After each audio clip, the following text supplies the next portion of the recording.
இல்ல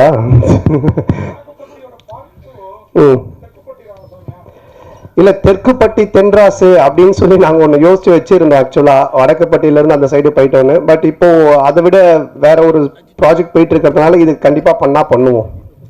இல்ல அது நீங்க பாக்குறவங்க தான் முடிவு பண்ணிக்கணும். ஆத்திகரா பாத்தீங்கன்னா அது ஒரு ஆத்திகர் படமா தெரியும், நாத்திகரா பாத்தீங்கன்னா இது ஒரு நாத்திகர் படமா தெரியும். ஏன்னா மக்கள் வந்து ரெண்டுமே மிக்சடு, எல்லாருமே கலந்து வந்து சினிமா என்ஜாய் பண்ணுன்றதுனால அப்படி ஒரு கிளைமேக்ஸ் தான் டைரக்டர் வச்சிருக்காரு. நீங்க ஆத்திகரா நாத்திகரா? அப்ப சாமி படம் தான். சந்தானம் சார் அதே மாதிரி ஹீரோயின் உங்க படம் எல்லாத்துலயுமே பிரமாதமா இருப்பாங்க, இந்த படத்துலயும் பிரமாதமா இருக்காங்க. ஆனா வந்து அவங்களோட ஒரு நல்ல ஒரு டூயட்டோ இல்ல லவ் சீனோ இல்ல. அதை இப்ப கேட்டீங்க. அடுத்த படத்துல இந்த படத்துல காமெடி எல்லாமே எக்ஸ்ட்ரானரி ஜனரஞ்சகமா பிரமாதமா இருந்தது. அந்த விஷயம் எங்களோட அந்த ஃபீலிங்கையும் இல்ல உங்களுக்கு இது நான் எழுதி கொடுத்து கேட்ட மாதிரியே இருக்க. யாருன்னா பார்த்தாங்கன்னா இவன் மனசுல இருக்கிறதெல்லாம் அவங்க கேட்கறாங்க. இல்ல இப்போ நான் சொல்றேன், இந்த காஸ்டியூமும் இந்த ஹேர் ஸ்டைலும் வேற யாராவது போட்டு வந்தாங்கன்னா நன்னு படத்துல வர பேய் மாதிரி தான் இருப்பாங்க. ஆனா அவங்கள பாருங்க எவ்வளவு பியூட்டிஃபுல்லா இருக்காங்கன்னு. இவங்களோட எந்த சீனுமே இல்லதானே. அதான் கேட்டேன் கார்த்திகிட்ட, இவனும் உங்களை பேர் தான் வச்சிருக்கான், ஆனா இந்த ரசனை வர மாட்டேது, நான் என்ன பண்றது? அதனால அடுத்த படத்துல கண்டிப்பா வச்சிருக்காரு. கேட்டுங்க, அவங்க கேட்கறாங்க, நான் கேட்கலங்க.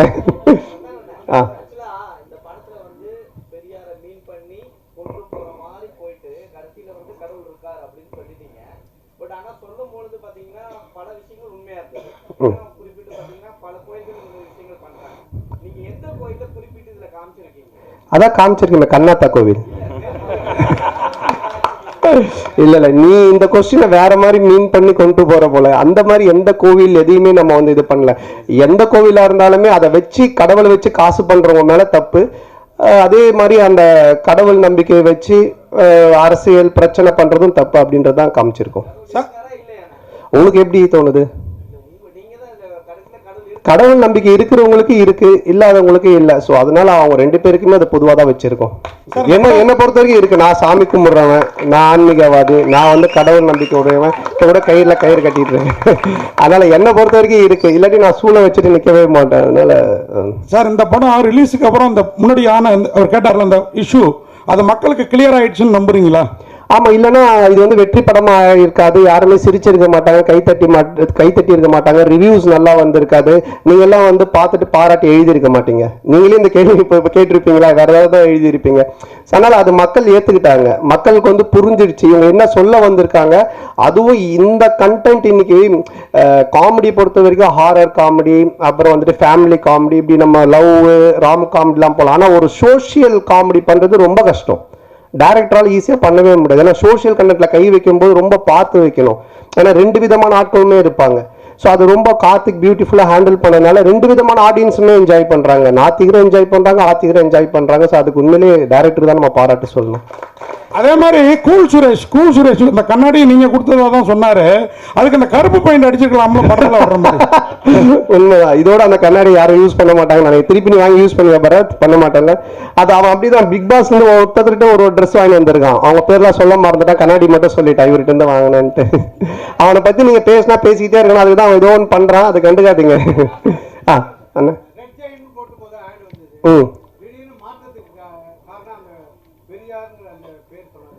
ஆமா, அது ஃபர்ஸ்ட் அந்த ஒரு இஷ்யூ ஆச்சு.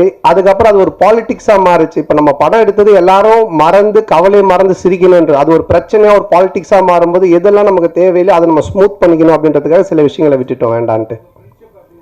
ஆமா, அதுல என்ன இருக்கு?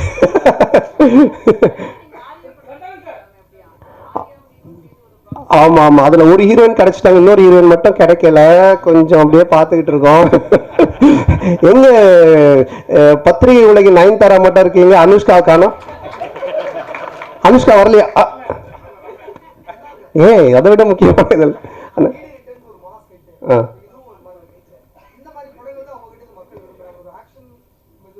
இல்லை எனக்கு பொறுத்த வரைக்கும் எல்லாருமே இப்போ பார்த்தீங்கன்னா நிறைய பேர் படம் பார்த்துட்டு வாழ்க்கையில் ரொம்ப இறுக்கமாக இருக்கவங்க, ரொம்ப சோகமாக இருக்கும், ரொம்ப பிரச்சனை.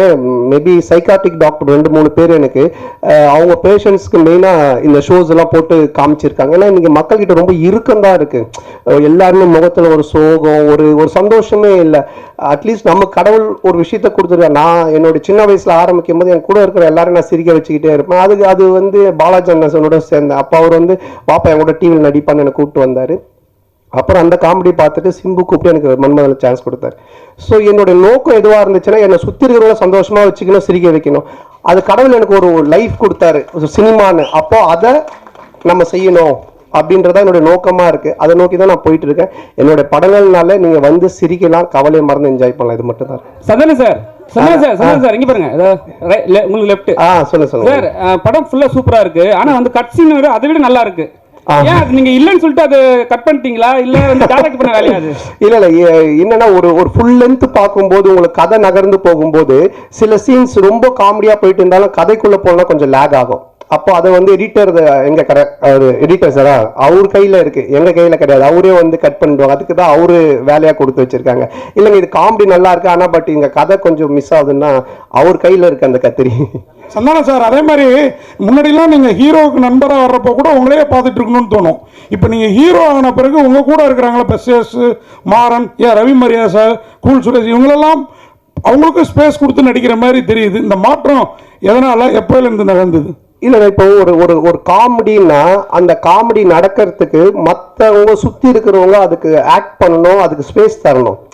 நானும் பேசுவோம் காமெடி, அவரும் பேசுவார், இவங்களும் பேசுவாங்கன்னா அது சண்டை மாதிரி ஆகிடும். அதனால நிறைய படத்தில் நிறைய காமெடியன்ஸ் இருப்பாங்க, ஆனால் காமெடி ஒர்க் அவுட் ஆகாது. என்ன ஆகுனா சண்டை மாதிரி ஆகிடும். என் மேலே பஞ்சு முடியணும், இல்லை நான் தான் பஞ்சு பேசுவேன், அப்படி அது பண்ணக்கூடாது. அங்கே ஒருத்தர் செட்டிலாக ப்ளே பண்ணணும், மற்றவங்க அது யார் பண்ணுறாங்களோ அவங்க கொஞ்சம் பண்ண வைக்கணும். அப்போ தான் காமெடி ஒர்க் அவுட் ஆகும்.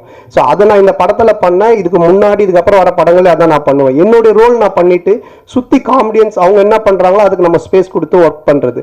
ஸோ இதுதான் காமெடியோட ஃபார்முலாவே. இப்போ நான் ஒன்று சொல்கிறேன்னா அதுக்கு நீங்கள் அமைதியாக இருந்தால் தானே சிரிப்பு வரும். நீங்களும் நானும் மாற்றி மாற்றி பேசிக்கிட்டு இருந்தால் அப்படி இருக்கும். ஸோ அது அந்த ஒரு சதானன் சார், இப்போ ரஜினி சாரை வந்து ஒரு விஷயம் சொன்னாங்க, சங்கின்னு விஷயம் சொன்னாங்க சார். யாருங்க?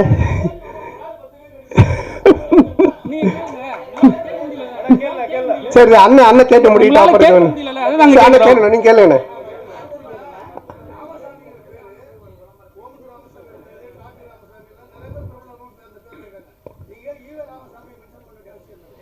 ஈவே ராமசாமி நம்ம எங்க மென்ஷன் பண்ணலன்னு இல்லைண்ணா. படம் பாத்தீங்களா? படத்துல அந்த பையன்கிட்ட வந்துட்டு கடவுள் நம்பிக்கை இல்லைன்னு ஒண்ணு சொல்லுவாங்க அவங்க அம்மா. அதாவது கடவுள் இருக்காரான்னுவாங்க. நான் இவ்வளவு கஷ்டப்படுறேன், பானை செய்யறேன், நான் எப்படி கடவுளை நம்புறதுன்னு அவன் சொல்லுவான். அதுதான் அந்த கேரக்டர் கேட்பாரு, நம்ம ஜெம்புலி ஜெகன் கேட்பாங்க. இது வந்துட்டு நம்ம வந்து இல்லைண்ணா இப்போ வந்துட்டு நீங்க குப்புசாமி, கந்தசாமி என்ன பேர் வேணாலும் வைக்கலாம். நம்ம படத்துல ராமசாமி, வடக்குப்பட்டி ராமசாமின்னு வச்சதுக்கு காரணம் என்னன்னா டைரக்டர் வந்து கவுண்டமணி சாரோட ஃபேன், நானும் அவருடைய ஃபேன். டிக்கி லோனான்றது அவரோட டயலாக். அதே மாதிரி வடக்குப்பட்டி ராமசாமின்றது கவுண்டமணி சாரோட டயலாக். இதுக்கப்புறம் நானும் ஆர்யா நடிக்க போற படத்துக்கும் கவுண்டமணி சார் டயலாக் தான் வச்சிருக்காங்க. இதே இந்த ஒரு டயலாக் வராம இந்த நான் சொன்ன இந்த காரணங்கள்லாம் இல்லாமல் திடீர்னு நீங்க ராமசாமின்னு ஏன் வச்சீங்கன்னு கேட்டீங்கன்னா அது சரியா இருக்கும். அண்ணா ஒரு கொஸ்டின் தான் சொன்னீங்க, 4 கொஸ்டின் கேட்டுங்கறீங்க சார். அண்ணா இங்க பாருங்க, அண்ணா இங்க பாருங்க. இல்ல இல்ல அண்ணா ஒரு நிமிஷம் முடிச்சாரு சார். அண்ணா உங்க பேர் என்னண்ணே? அண்ணாதோட. அப்ப நீங்க வந்து ஏடிஎம்கேல வந்துட்டு இதுவா இருக்கீங்களா? டிஎம்கே வந்துட்டு ஏன் நீங்க அண்ணாதோரன் பேர் வச்சிருக்கீங்க அப்படின்னு கேட்டா என்ன சொல்லுவீங்க? என்னென்ன இதா அடுத்த கொஸ்டின். அண்ணா சோசியல் மீடியால வந்து சங்கின் வந்து ஒரு பெரிய ஆக்டரை சொல்லியிருந்தாங்க. அதுக்கப்புறம் நீ அந்த ஈவேரா மேட்டர் எடுத்துன்னு வந்து உங்களையும் வந்து சங்கின்னு சொன்னாங்க. அதுக்கு ஏதாவது பதில் இருக்கா உங்களுக்கு? சங்கின்றது என்னங்க? இப்போ நான் கூட 6வது, நான் வந்து 6வது இல்லை, நான் ஸ்கூல் படிக்கும்போது ஒரு பொண்ணை லவ் பண்ணியிருந்தேன். அந்த பொண்ணு பேர் சங்கீதா. நான் சங்கின்னு தான் கூப்பிடுவேன். அதுக்காக சங்கி ஆயிடுமா? என்னங்க இருக்கு? Next okay sir. அதே டயத்தில் இப்போ ஒரு கேள்வி. இதான் நேர்கள் ரவி சார் பேசுறப்போ வடக்குப்பட்டி ராமசாமிக்கு சலாம் போடுங்கன்னாரு. லால் சலாம் ரிலீஸ் ஆயிருக்கு, அடுத்த வாரத்தை நோக்கி போறதுனால அந்த டயலாக் யூஸ் பண்ணாரா தெரியலங்கடா. சார்கிட்ட தான் கேட்கணும் அவர் என்ன மீனிங்ல சொன்னார் அப்படின்னு சொல்லிட்டு. ஆனா ஏதாவது முடிச்ச லாஸ்ட் கொஸ்டினா?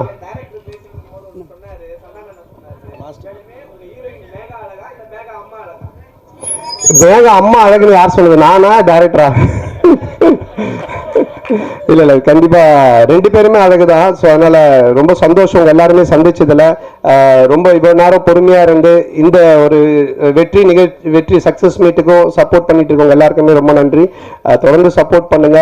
நீங்க எனக்கு சப்போர்ட் பண்றது யாரெல்லாம் சிரிச்சு இந்த படம் பார்த்து என்ஜாய் பண்றாங்களோ அவங்க எல்லாருக்குமே நீங்க சப்போர்ட் பண்றதுக்கு சமமான ஒரு விஷயம். ஸோ எல்லாருக்கும் என்னுடைய மனமார்ந்த நன்றி. தேங்க்யூ.